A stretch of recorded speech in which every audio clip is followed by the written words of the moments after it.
This video is going to show you how to create a MySQL database. And yes, it's pronounced MySQL, not MySQL. So the next time you're at a dinner party discussing databases, and frankly, why would you be at a dinner party discussing databases? But that's a different story altogether. Now you won't sound so much like a dork. It is pronounced MySQL. Many applications or scripts require the use of databases to manage a boatload of information for them to work properly, and knowing how to create a simple database will save you time and money from having to hire somebody else to do this very simple task. Well, simple once you know how. I've got a little bonus for you close to the end of this video, so don't go anywhere until the video finishes, okay?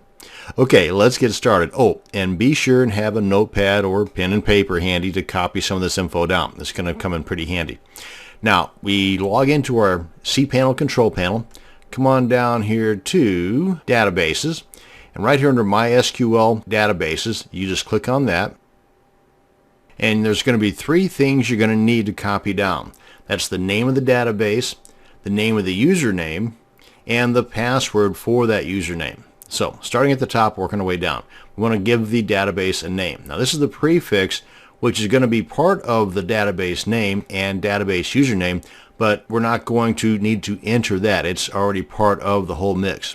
Let's just give it a name and click on Create Database. See? Pretty simple so far. And that's the name of our database right there. So I'm going to go ahead and copy that down into a text document. And by the way, these three items, that being the database name, the database username, and the database username's password, these three items are what's going to be required for most scripts that are requiring the use of a database to be able to connect that database to that script. And that's what I'm going to demonstrate for you here at the end of the video. So I'm going to go ahead and copy that, add that to a text document.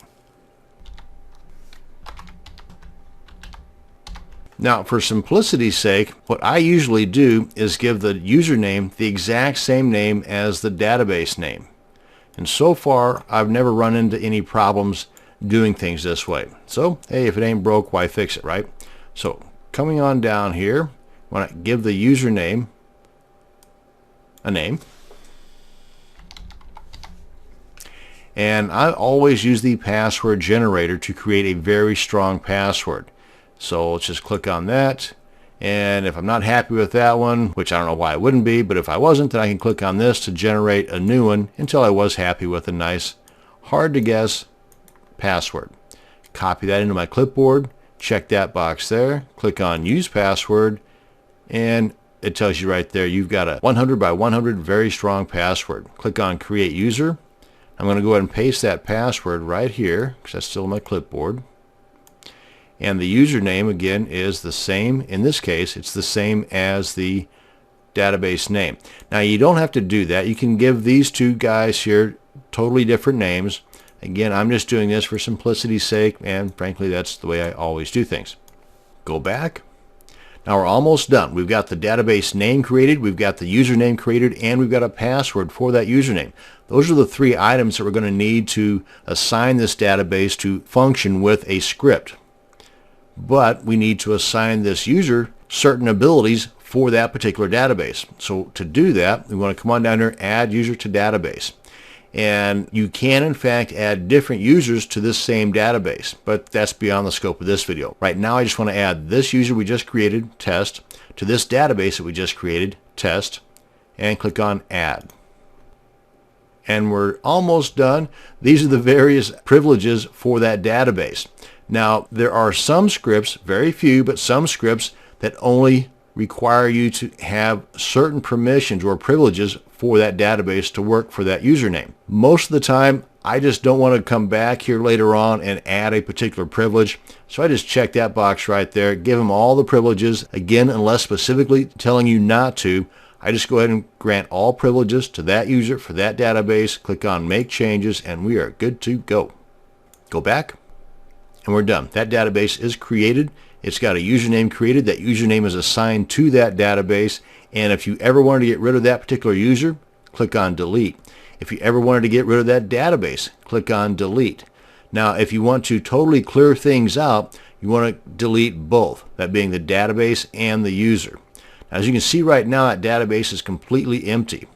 Let's head on over to our PHP admin to take a look at the inside of that database.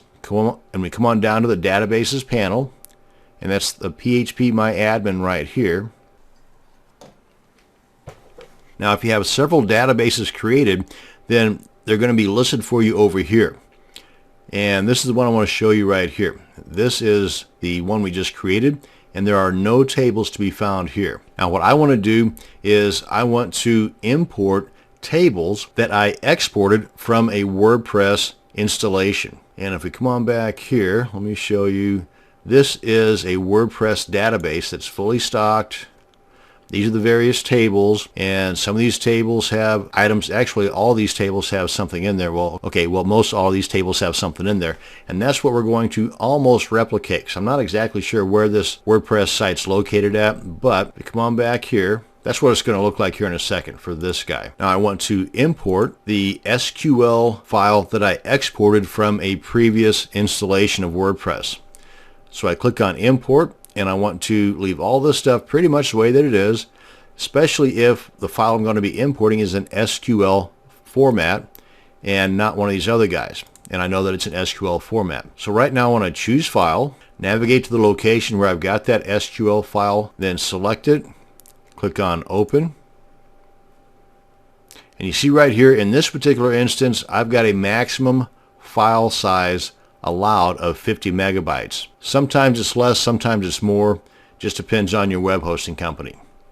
And then once everything else is set up the way that I want it, and by default most every single time it is, click on go, and it's doing its thing. It's populating that blank database with all those tables from that imported SQL file.